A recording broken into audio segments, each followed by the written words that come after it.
Wow, we are halfway through 2025. Can you believe how fast this year is moving? Today, I want to share 6 big lessons that I have learned this year that have been humbling, that have been powerful, that have helped me to grow. And hopefully, you might take 1 or 2 lessons to use it in your life. So, without wasting any time, let's dive right in. So, no, today I'm not here to shame you about your weight loss journey. I'm not here to shame you about your goals that you set for the year in general, because I know that life is tough and sometimes just surviving is good enough. Lesson number 1: doing your best does not always mean that you will be chosen. There are times where you will put your best foot forward.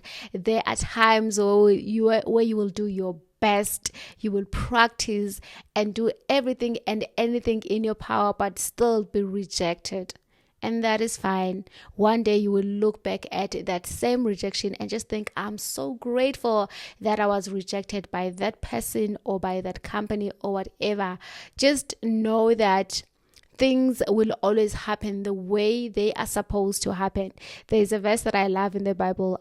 Don't know where exactly it is in the Bible, but it says that sometimes we plan, but the will of God is the one that actually prevails, meaning that you can do all the preparation that you want. You can do anything in your power that you need to do, but at the end of the day, the person or the power that will prevail is the power of God.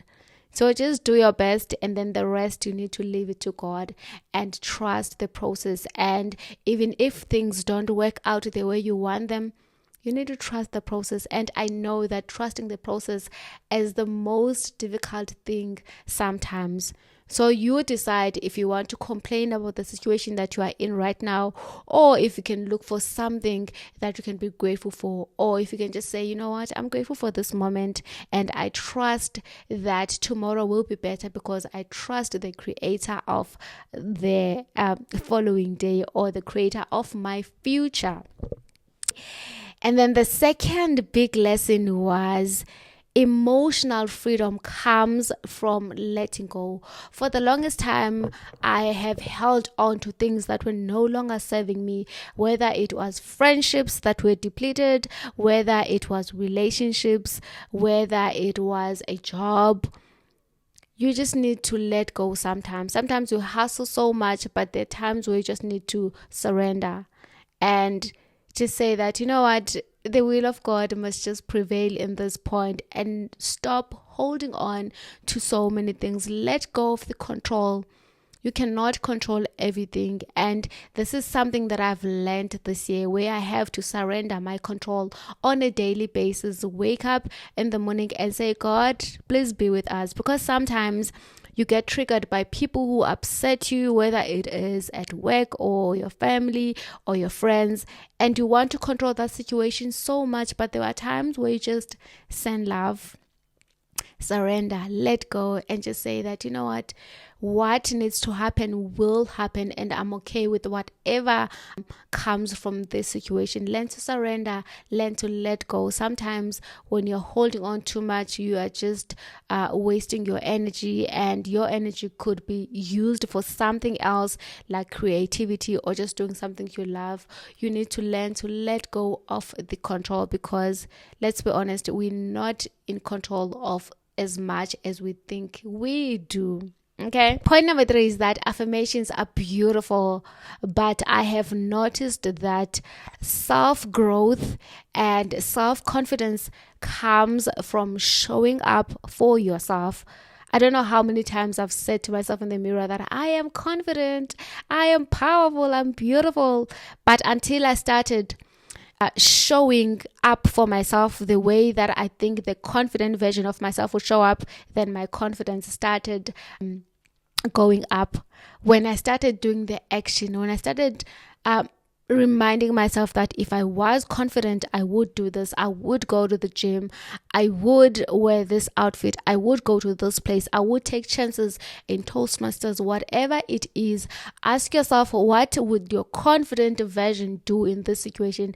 And then do that. And I'm not going to lie, at first it's going to be awkward. At first it is going to be cringy, but cringy is the new self-love. You need to allow yourself to be in the cringy moment. You need to allow yourself to be lost. You need to allow yourself to be a beginner, because all the people who are great at the things that they're doing right now have been beginners at first. They've been amateurs at first. You don't know what they've been doing in the background. You don't know what they've been doing for years or months before you have met them. So allow yourself that process as well of just growing behind closed doors.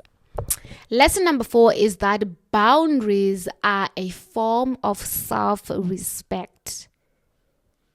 For so many times we are taught to respect other people, but we are rarely taught about respecting ourselves. You need to respect yourself, and when you set out boundaries, you are teaching yourself that you are worthy of the self-respect. And something that I've learned this year about boundaries is that boundaries starts with you. They don't start with you telling people that they don't need to speak to you like that. You need to set the boundaries with yourself first, where you are like, I'm not going to speak to myself. I'm not going to speak to myself like I hate myself.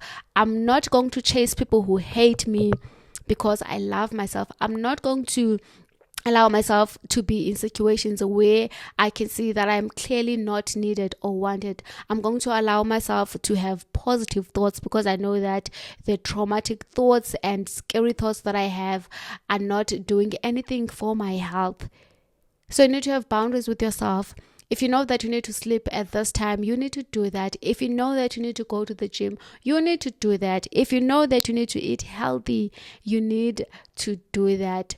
Boundaries start with yourself, and when people see how you treat yourself, it is easy for them to follow with your boundaries. Have you ever noticed that if your car is clean, no one is going to attempt to eat in your car? Or if they want to, they will say, can I please eat in your car? I'm really hungry. And then after that, they will pack up all the things that they were eating with their boxes, and then they'll throw them away.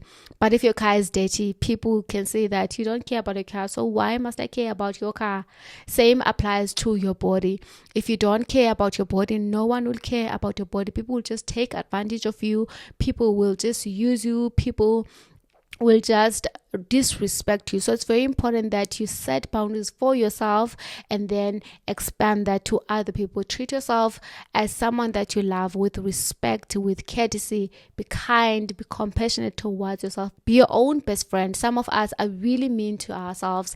We say things that we would never say to our best friends, things that we would never say to our daughters. We say things that we know that if we were to say this thing to our best friend, the friendship would end. You need to learn to really love yourself, be kind to yourself, and know that you're not meant to be perfect. You're just meant to be you. Love the skin that you are in. Be authentic in who you are, and know that by being yourself, your tribe will be attracted to you. Lesson number 5 is that you do not always need closure. I hear people saying that I need closure. This person has broken my heart. I need closure. Sometimes you don't need closure. Sometimes you don't need the explanations.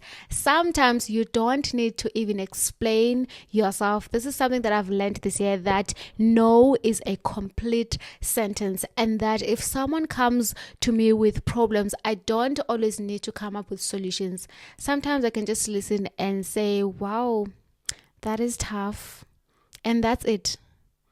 Sometimes we get so frustrated, so stressed, because we're trying to solve each and every problem, even if that problem is none of our business. Sometimes we want to be so useful to our friends that when they're venting to us, we are quick to find solutions. I've learned to say that if you don't allow people to come up with solutions for themselves, you are robbing them of the pleasure of just being excited that they came up with a solution, and you are not allowing you're not allowing them to grow and know that they can handle this. In fact, sometimes it can even seem like an insult if you want to solve people's problems, because you are saying that they're not capable of taking care of themselves. You're saying that they're not capable of being responsible, of coming up with solutions, because you think you're better. Sometimes it is just an ego from you where you want to be useful and you're not supposed to be. You just need to listen and let people solve their problems. Okay. And then the last lesson that I want to share is that joy comes from small wins. Joy doesn't always come from having a lot of money in your bank account, or living in a big mansion, or having beautiful sports car. But joy comes from small moments, like when you see a butterfly while you are hiking with your girls, or when you get a hug or a kiss from your partner, or when you get love and kisses from your kids or your pet. Joy comes from the small moments. So it's really important that you pay attention to what is happening in your day. For me, joy comes from getting hugs from my kids. Joy comes from seeing butterflies. Joy comes from seeing a beautiful tree while I'm driving. Joy comes from showing up for myself, even though I know that, okay, I was lazy today to go to gym, but I went there, and that gives me so much joy, knowing that I have done my best in that situation, knowing that even if I had to go back and redo the same situation, I would still probably show up the same way, because that was my highest best. Joy for me comes from loving myself, from accepting myself, from being with myself, from also looking back at the past and just seeing how far I've come. So allow yourself to see joy. It can come from just reading your favorite book. It can come from dancing while you're listening to your favorite song. It comes in many forms. You just need to look around and you will find joy. So like I said in this video, I'm not here to shame anyone. If you feel like you have messed up with your resolutions that you've set up in January, that is fine. It is never too late to start again. You need to know that you are the one who decides your timeline. You are the one who decides where you want your life to be, and with each and every action that you are taking, it will take you to your goal, or it will move you further away from your goal. So just know that it is never too late to start again, and that you never fail unless you quit. I'm going to leave you with a quote that I really love, that says that the best time to plant a tree was 5 years ago, but the second best time is today. So if you're not able to do whatever that you wanted to do in the past, you need to know that you still have time to start today with small action. Be kind to yourself, love yourself, and know that I'm here rooting for you.